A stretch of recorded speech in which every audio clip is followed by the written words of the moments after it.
नमस्कार दोस्तों, मैं आनंद सर आपका एक बार फिर से मैथमेटिका के YouTube चैनल पर स्वागत करता हूं। पिछली हेडिंग में हमने मित्रों अपवर्तन के बारे में पढ़ा। उस पर काफी अच्छे न्यूमेरिकल्स भी लगाए, लगभग 15-20 क्वेश्चन मैंने लगभग उस पर लगवाए। तो अगर आपने वो वीडियो देखा हुआ है तो अच्छी बात है, जरूर यहाँ पर आगे आप बढ़ सकते हैं। नहीं देखा हुआ है तो एक बार जरूर देख लें। हालांकि आपकी हेल्प के लिए मैं थोड़ी सी मदद वहां से कर लेता हूं। अगर हम 1 और 2 ऐसे लिख दें, इसका मतलब होता है पहले माध्यम के सापेक्ष। ये जो भी लिखा हुआ, पहला मीडियम हवा है तो हवा, और अगर यहाँ पर कांच है तो कांच, तो वहीं पढ़ा जाएगा पहले माध्यम के सापेक्ष। पहले उसी को पढ़ेंगे, पहले माध्यम के सापेक्ष दूसरे का अपवर्तनांक। दूसरे का अपवर्तनांक ये हमने पिछले क्लास में पढ़ा, और उसमें ये देखा कि इसका फॉर्मूला हो जाता है पहले माध्यम में प्रकाश की चाल बटे दूसरे माध्यम में प्रकाश की चाल, velocity of light in first medium upon velocity of light in second medium. एक और अच्छी चीज हम पढ़ चुके हैं कि अगर हमारा कोई भी प्रकाश किरण ऊपर से नीचे यानी कि पहले माध्यम से दूसरे माध्यम में आ रहा है, और ये आपका विरल है, ये आपका सघन है, यानी कि ऊपर वाला रेयर है और नीचे वाला डेंसर है, तो क्या होगा? तो जवाब होगा ये प्रकाश किरण आपका नॉर्मल यानी कि जिसको अभिलंब आप बोलते हैं उसकी तरफ सिकुड़ जाएगा। दूसरी तरफ अगर आपका पहला माध्यम सघन हुआ यानी कि डेंसर हुआ, और दूसरा आपका सेकंड जो है मीडियम आपका विरल हुआ यानी कि रेयर हुआ, तो उस स्थिति में क्या होगा? जवाब होगा सर जी सघन और विरल के केस में क्या होगा, आप यहाँ कम कोण देंगे और यहाँ पर आपको ज्यादा कोण मिलेगा। ठीक है, फिर से देखिएगा, आई अगर यहाँ छोटा है तो यहाँ आर क्या होगा? बड़ा मिलेगा, उससे कहीं ज्यादा बड़ा मिलेगा। बाकी डिपेंड ये करता है कि विरल कितना ज्यादा विरल है ऊपर वाले से। ठीक है, जितना ज्यादा विरलता अधिक होगी उतना ज्यादा डेविएशन अधिक होगा। तो आज की हेडिंग हमारी इसी कॉन्सेप्ट के आगे की बात करना है। अब जरा ये मुझे बताइएगा कि एक लड़के ने क्या किया, एक प्रयोग किया, आराम से इधर रख लिया उसने वहीं डेंसर मीडियम, ठीक है, यानी कि आपका सघन माध्यम, और दूसरी तरफ उसने विरल रख लिया यानी कि रेयर मीडियम। अब अगर मैं बात करूं कि मैंने इतना कोण दिया सर, ठीक है, अब ये बताइए आर कितना मिलेगा? यहाँ तो आई इतना है छोटा सा, आर कितना कहेंगे? उससे तो बड़ा ही मिलेगा। ठीक है, हमने कहा ठीक है सर, मैंने आई थोड़ी सी बढ़ा ली। अब आई अपनी क्या की? बढ़ा ली। ठीक है, तो कहे ठीक है सर, अगर आपका आई बढ़ेगा तो हमारा आर भी कहाँ मानेगा? वो भी थोड़ा बढ़ जाएगा। ठीक है, ये हमारा R2 हो जाएगा। लेकिन ऐसे ही बढ़ाते बढ़ाते एक दौर ऐसा भी आएगा जब हम यहाँ पर आई अपना I3 रखे होंगे, और यहाँ पर ये हमारा जो है ये बढ़ते बढ़ते ये हो जाएगा, यानी कि इसको हम कह सकते हैं कि हमारा एंगल R3 जो हो जाएगा वो 90 डिग्री हो जाएगा। इस एंगल को, इस खास एंगल को, इस I3 को हम लोग C से दिखा देते हैं, C फॉर क्रिटिकल एंगल। अंग्रेजी में क्या बोलते हैं? Critical angle. क्या बोलते हैं C को? एंगल C को क्या बोलते हैं? Critical angle. ठीक है, और हिंदी में आ जाइए जरा, अब हम इसको बोलते हैं क्रांतिक कोण। ठीक है, क्रांतिक कोण। और घटना को क्या बोलते हैं? तो कहते हैं सर जी यहाँ पर अभी हम घटना तो बाद में, अभी इस कोण को क्या बोलते हैं हम लोग? क्रांतिक कोण या क्रिटिकल एंगल। कब? जब हमको यहाँ पर अपवर्तन कोण जो है वो कितने डिग्री के बराबर मिलने लगता है? 90। अब अगर आप यहाँ पर इसको ऐसे लिखने जाएं कि इधर सघन यानी कि डेंसर, इधर रेयर, तो होगा आपका साइन सी। देखिएगा मैंने I3 का नाम क्या रख दिया? C। तो साइन सी अपॉन क्या होगा? Sine r. या आप पढ़ चुके हैं पिछले में भी, इसको स्नेल का नियम कहते हैं, साइन आई बाई क्या? Sine r. हर कोई जानता है, उसमें कोई मुश्किल चीज नहीं है। तो साइन सी बाई क्या लिख लिया हमने यहाँ पर? साइन सी बाई क्या लिख लिया हमने? साइन 90। यही हमारा फॉर्मूला बनने वाला। तो डेंसर टू रेयर जाने पर क्या होगा? तो कहेंगे sir ji sine c by 1 आ जाएगा। अब इसी को आर लगाइए। आप जानते हैं अगर इसका क्रम पलट दें, इनका क्रम बदल दें, तो बताइए क्या हो जाएगा? ये पलटेंगे तो ये चीज भी क्या होगी? पलट जाएगी। 1 बाई क्या हो जाएगा? साइन सी। बुकों में यही लिखा रहता है। अब इसमें एक इंपॉर्टेंट थ्योरेटिकल कॉन्सेप्ट ये है कि ये बताइए कि जब भी क्रांतिक कोण की घटना होगी तो कब होगी? तो इसका जवाब होगा कि सर हमेशा किधर से किधर? सघन से विरल की तरफ। विरल से सघन क्यों नहीं हो सकता अगर कोई पूछे? तो इसका भी जवाब ले लीजिए। हम विरल में इतना बड़ा एंगल दे देंगे, लेकिन हमको यहाँ क्या मिलेगा, छोटा एंगल मिलेगा। यहाँ इतना भी बढ़ा लें, यहाँ 90 कर लें बल्कि, तो भी बहुत बढ़कर इतना आ जाएगा। मतलब ये कभी भी इसके बराबर, तल के बिल्कुल बराबर यानी कि 90 डिग्री नहीं देगा, क्योंकि जब हम विरल माध्यम में जाते हैं तो प्रकाश किरण उल्टे हमारा सिकुड़ती, यानी कि उसके एंगल का मान घटता है, और 90 डिग्री तक पहुंचने के लिए मुझे एंगल का मान बढ़ाना पड़ेगा। तो कई बार ऐसे ऑब्जेक्टिव हमसे पूछे गए हैं कि आपका जो क्रिटिकल एंगल की घटना है, यानी कि क्रांतिक कोण की घटना है, उसे कब अंजाम दिया जा सकता है। तो इसका आंसर है डेंसर से सघन की तरफ। अच्छा, अब ये बताइए, अगर इससे बड़ा एंगल कर दिया, ये एंगल थोड़ा सा और हमने बढ़ा दिया, सी से ग्रेटर कर दिया, मोर देन सी, ठीक है, सी से बढ़ा दिया, तब क्या होगा। तो जवाब है इसे तो बढ़ना ही है सर, ये और बढ़ेगा। बढ़ने का मतलब ऐसे बढ़ जाएगा, ठीक है, उसी माध्यम में लौट आएगा, यानी कि ये तो वापस देखिएगा, जैसे जैसे आप बढ़ाएंगे एंगल बढ़ना ही बढ़ना है, यानी कि वैसे वैसे ये प्रकाश अब उस माध्यम में जाने के बजाय इसी माध्यम में लौट कर आने लगेगा, यानी कि परावर्तन की घटना होने लगेगी। इस घटना को हम लोग पूर्ण आंतरिक परावर्तन कहते हैं। क्या कहते हैं, पूर्ण आंतरिक परावर्तन, टोटल इंटरनल रिफ्लेक्शन। क्या बोलते हैं इसको, टोटल इंटरनल रिफ्लेक्शन। बहुत इंपॉर्टेंट है, इस पर ऑब्जेक्टिव सवाल बहुत सारे हैं। जैसे किसी पानी के अंदर एक बुलबुला हो तो वो चमकता है, कहीं कांच की दरार है, उसमें हमें दरार पड़ जाए तो साफ चमकता हुआ दिखाई देगा, लेकिन दरार ना हो तो कांच दिखाई नहीं देती, मुझे ट्रांसपेरेंट नजर आता है, जैसे कोई बीच में माध्यम ही ना हो। ऐसा क्यों होता है। ऐसे सभी सवालों का जवाब एक ही है। यहाँ देखिएगा पानी है और बुलबुले के अंदर क्या होता, हवा, तो हम किधर जा रहे हैं, डेंसर से किधर जा रहे हैं, रेयर, और यहां से डेंसर से रेयर जाने के नाते यहाँ पर पूर्ण आंतरिक परावर्तन की घटना घटती है। इधर देखिएगा, जब कांच पूरा का पूरा कांच था तो वहां पर पूरा का पूरा एक कांच होने के नाते ना तो रेयर डेंसर कुछ नहीं, बस कांच ही कांच था, और जब उसमें क्रैक पड़ गया तो उस क्रैक में क्या भर जाती है मित्रों, हवा। अब यहाँ बाहर कांच और अंदर या बीच में हवा, कांच से हवा में जाने पर फिर वही हुआ, डेंसर से क्या हुआ, रेयर, फिर यहाँ पूर्ण आंतरिक परावर्तन घटा और ये चमक पैदा कर दिया गया। एक कॉमन क्वेश्चन है कि सर जी हीरा क्यों चमकीला होता है, तो उसको याद रखे रहिएगा, उसका क्रांतिक कोण बहुत कम होता है, मात्र 22 डिग्री से, सॉरी 22 डिग्री होता है क्रिटिकल एंगल उसका। इसीलिए अगर आपने किसी भी एंगल से उस पर लाइट डाला तो जनरली टोटल इंटरनल रिफ्लेक्शन की घटना घटेगी, यानी कि पूर्ण आंतरिक परावर्तन की, और हीरा चमकीला दिखाई देगा। तो इसका सिंपल आंसर पूर्ण आंतरिक परावर्तन पर भी ले जाकर पटक सकते, लेकिन वो अच्छा आंसर नहीं हुआ।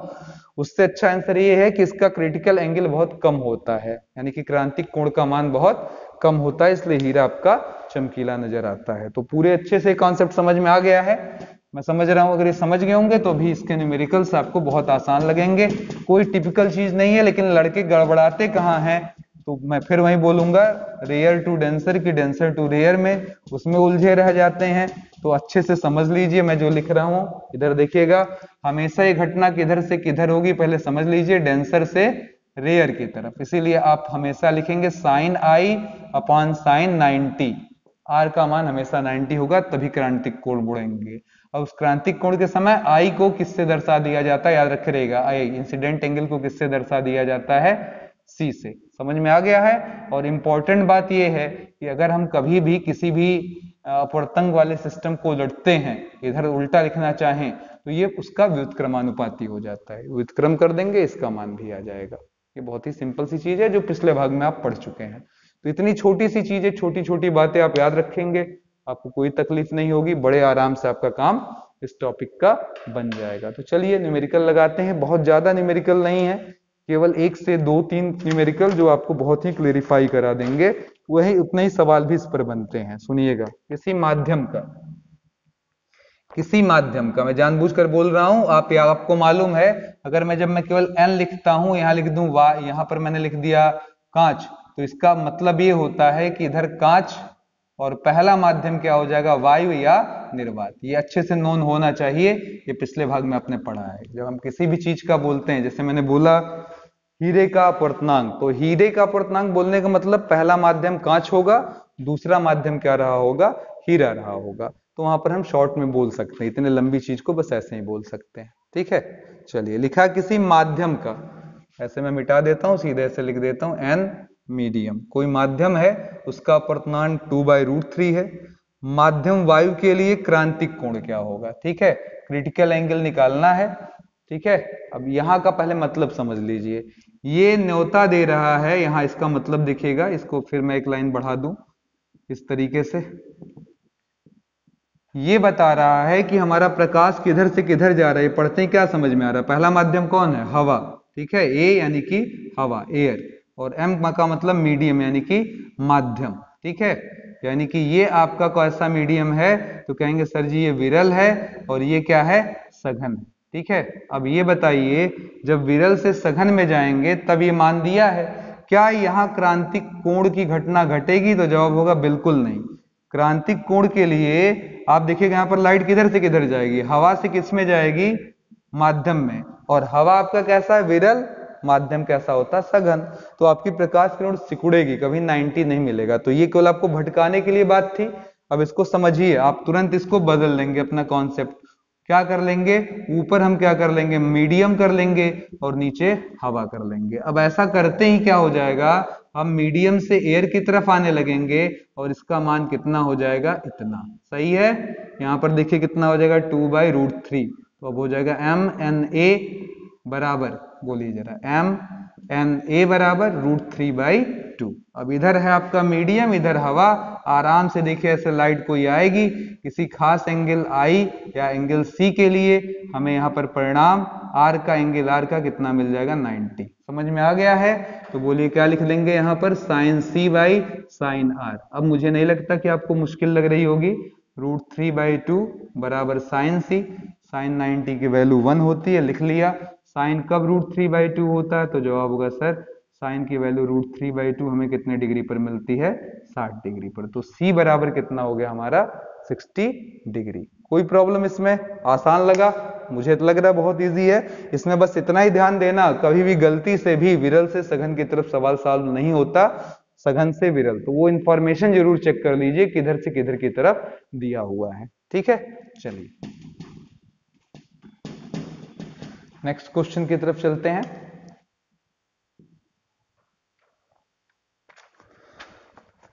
ग्लिसरीन हवा के लिए क्रांतिक कोण 43 डिग्री है। ग्लिसरीन और हवा के लिए, यानी कि अगर ऊपर माध्यम हमारा क्या है, ग्लिसरीन है, ठीक है, और नीचे हमारा माध्यम क्या है, हवा है, तो उस समय 90 डिग्री हमें मिलेगा reflective index, angle of refraction, तब जब हम यहाँ पर क्रिटिकल एंगल यानी कि I या एंगल C, अभी मैं बोल रहा हूँ स्पेशली, उसको स्पेशल नाम इसलिए दिया जाता है क्योंकि स्पेशल घटना है, जब हमारा एंगल कितना हो, 43 डिग्री। अब इस सवाल में एक हेल्प भी दे रखा है कि साइन 43 डिग्री का जो मान है वो 0.68 है। क्वेश्चन ये, ग्लिसरीन का अपवर्तनांक क्या होगा, यानी कि आपसे पूछा जा रहा है एन ग्लिसरीन। ठीक है, ग्लिसरीन का अपवर्तनांक क्या होगा, ठीक है, ये क्वेश्चन है। अब मैं यहाँ पर बहुत सिंपली बोलना चाहूंगा कि अगर यहाँ ग्लिसरीन दिया है तो ऑब्वियस है कि पहला जो आपका माध्यम होगा वो क्या होगा, हवा होगा। अब मैं फिर पूछूंगा वहीं कि हवा से क्या ग्लिसरीन की तरफ आपका क्रांतिक कोण का घटना घटेगी, तो जवाब मुजबानी है सर जी, नहीं घटेगी। क्यों, क्योंकि ग्लिसरीन कैसा माध्यम है, मैं फिर बोलूंगा डेंसर यानी कि सघन, और ये क्या है आपका विरल। तो इधर से इधर तो घटेगा, किधर से किधर, ग्लिसरीन से हवा की तरफ, लेकिन हाँ ठीक है, ग्लिसरीन से किधर, हवा की तरफ घटेगा, लेकिन हवा से कोई बोले ग्लिसरीन की तरफ तो नहीं। तो हमें ये पूछा है हवा से ग्लिसरीन, और हमें जानकारी जो है वो ग्लिसरीन से हवा की। तो आइए जरा देख लें, क्रांतिक कोण वाले ये डायग्राम की मदद से पहले जो निकाल सकते हैं वो निकाल लिया जाए।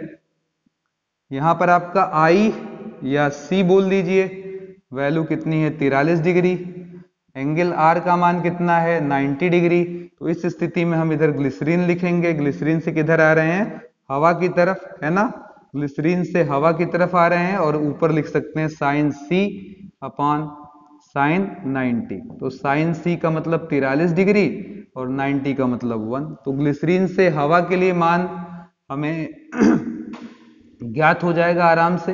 हम यहाँ लिख सकते हैं सर ग्लिसरीन और हवा के लिए मान बहुत ही क्लियर है, साइन 43 का मान हमको मिला हुआ है कितना, 0.68/1। तो अब हम अगर हवा से ग्लिसरीन हो जाए, मतलब इसका क्रम बदल दें, चेंज कर दें, तो क्या हो जाएगा, तो जवाब हो जाएगा सर हवा से ग्लिसरीन जाने पर 1/n लगाकर आपको क्या लिखना पड़ेगा, ग्लिसरीन, और उधर क्या लिखना पड़ेगा, हवा। तो ये उलट जाएगा बस। तो अब इसका मान तो आपको खड़े खड़े मालूम ही है, उठाकर रख दीजिए।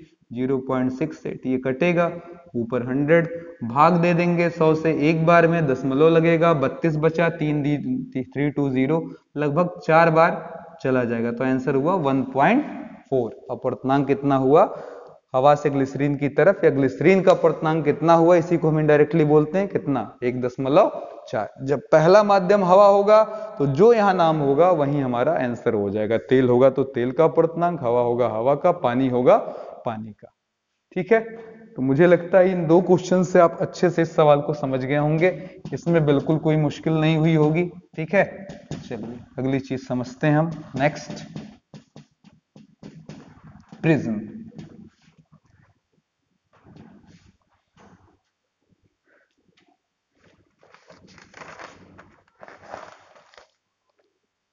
ठीक है, थोड़ी बहुत बातें हम लोगों ने पहले भी किया हुआ है इस प्रिज्म पर, लेकिन अब इस पर स्पेशली कुछ क्वेश्चंस की बातें करनी है। छोटा हेडिंग है, बढ़िया हेडिंग है, तो यहाँ पर हम वर्ण विक्षेपण भी इसके साथ मिला लेंगे।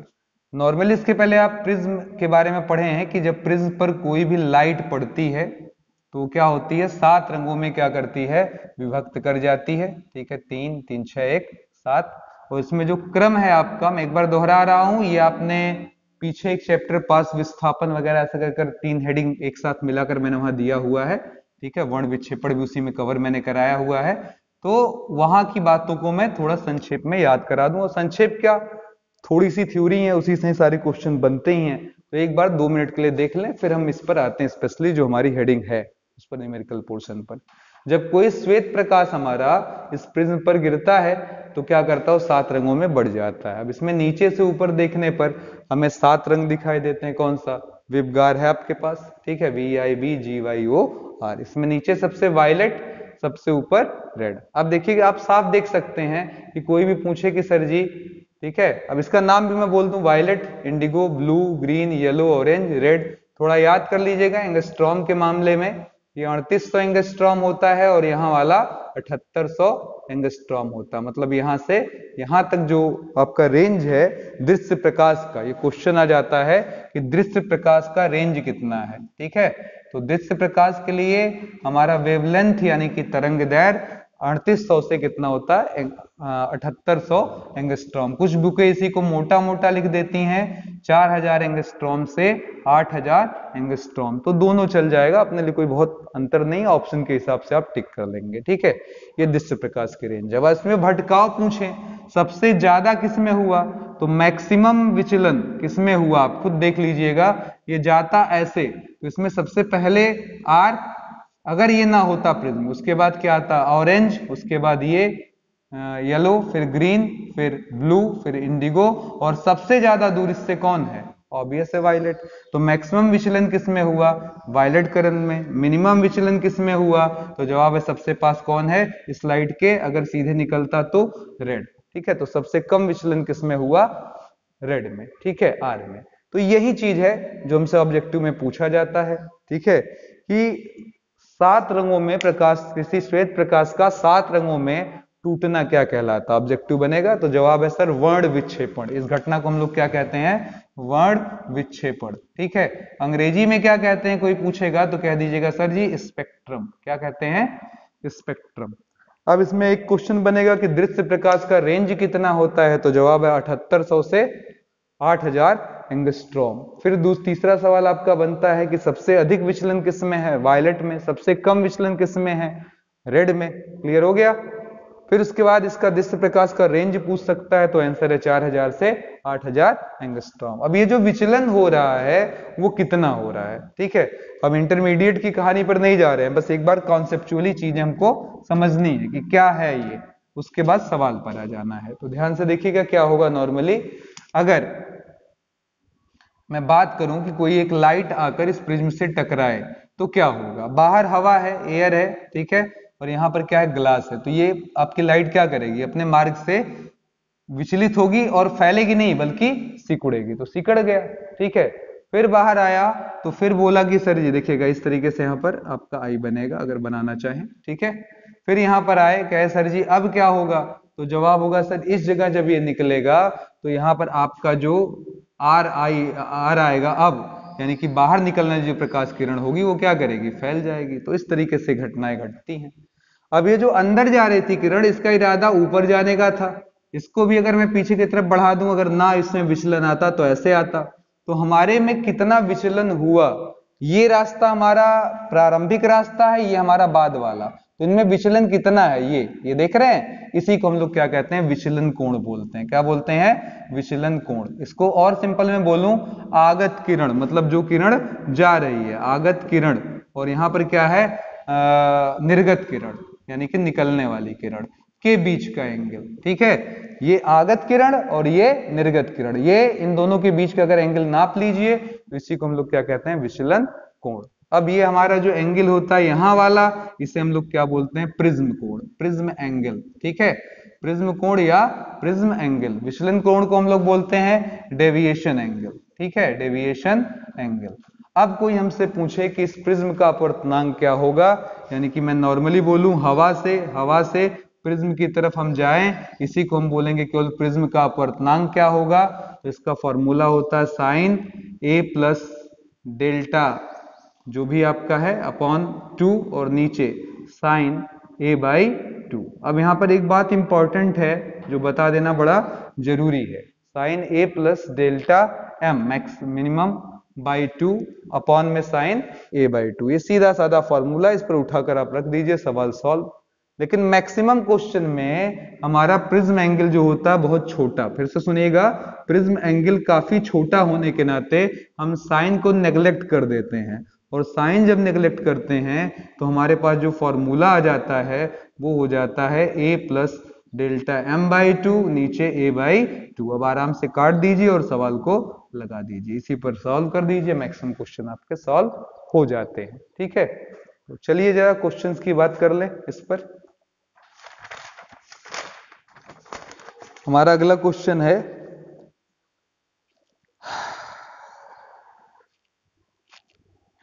सबसे अधिक विचलन, सॉरी ऑब्जेक्टिव तो मैं करा चुका ना, तो हमें केवल न्यूमेरिकल पोर्शन लेना है। तो क्वेश्चन है हमारे पास इस तरीके से कि एक प्रिज्म का कोण 40, प्रिज्म कोण 40 डिग्री, यानी कि प्रिज्म कोण का मतलब समझ गए होंगे, एंगल ए बराबर कितना दिया है, 40 डिग्री है, और कहता अल्पतम विचलन कोण यानी कि डेल्टा एम, इसी को हम लोग क्या कहते हैं, अल्पतम विचलन कोण। विचलन कोण में भी मिनिमम अल्पतम कोण। ठीक है, तो वो दिया हुआ आपको डेल्टा मिनिमम 10 डिग्री के बराबर।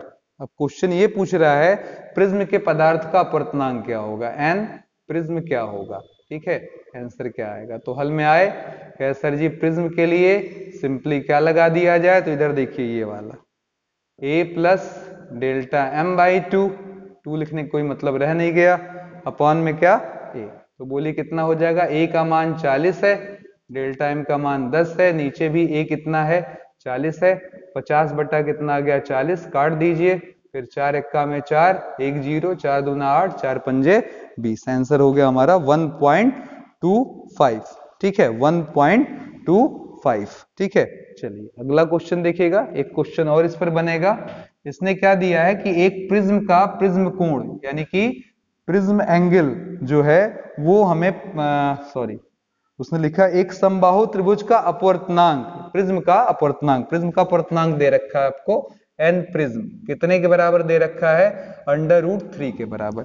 ठीक है, तो उसका न्यूनतम विचलन कोण क्या होगा। ठीक है, न्यूनतम विचलन कोण क्या होगा, जबकि प्रिज्म समबाहु प्रिज्म है। प्रिज्म कैसा है, समबाहु प्रिज्म है। अब ये बताइए समबाहु प्रिज्म का मतलब क्या हुआ, ये तो कॉमन सेंस लगा सकते हैं आप, समबाहु त्रिभुज आपने खूब पढ़ा हुआ है, तो अब यहां हमने केवल समबाहु प्रिज्म जोड़ दिया।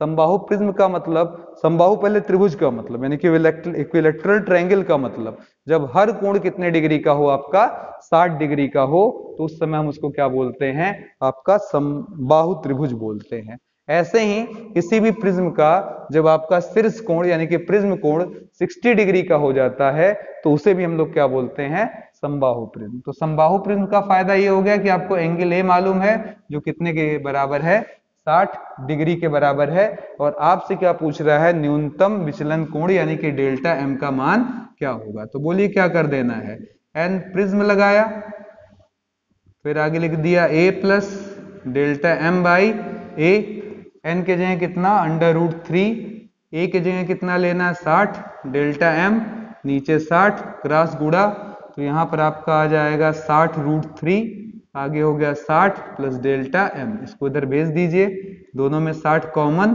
और ये बताइए √3 - 1, हर बच्चे को √3 का मान मालूम होगा 1.73 में से एक घटा दिया तो 60 गुणे 0.73, ये हो गया आपका एक 0, 36 18 और 6 सते 42 एक 43, 2 अंक पर हमने यहाँ पर दशमलव लगा दिया, तो आंसर आ गया हमारा, 1 मिनट, ठीक है, हाँ आंसर हमारा आ गया 43.80, आराम से देखिएगा आपका आंसर मिल गया। तो ये रहा हमारा प्रिज्म कोण की कहानी मित्रों, ठीक है, और इसी के साथ हमारा ये एक चैप्टर पूरा, यानी कि इसके पहले भी एक वीडियो आपने पढ़ा है अपवर्तन, ठीक है, वो पूरा, साथ में विचलन कोण वो हमने क्लियर कर लिया, प्रिज्म कोण क्लियर कर लिया, साथ में आपने ये भी देखा कि हम किस प्रकार आभासी और वास्तविक गहराई के बीच में संबंध पिछले वीडियो में साध सकते हैं। तो ये हमारा टोटल अपवर्तन हेडिंग जो है वो खत्म हो जाता है। अब अपवर्तन से रिलेटेड एक ही टॉपिक हमारे बनेगी जो आगे चलकर हम पढ़ेंगे लेंस के बारे में। लेंस भी हमारा अपवर्तन से ही रिलेटेड हेडिंग है, ठीक है। तो धन्यवाद हमें देखने के लिए, ऐसे ही हमारे साथ बने रहे, हम आपके लिए बहुत सारी अच्छी वीडियो लेकर आ रहे हैं और उस पर हम लोग चर्चाएं करते रहेंगे, ठीक है। आपके लिए जिम्मेदारी ये है कि कम से कम कुछ कमेंट करते रहिए ताकि हमारी हौसला अफजाई और आपसे बातचीत का जरिया जो है वो खुला रहे। धन्यवाद एक बार फिर से।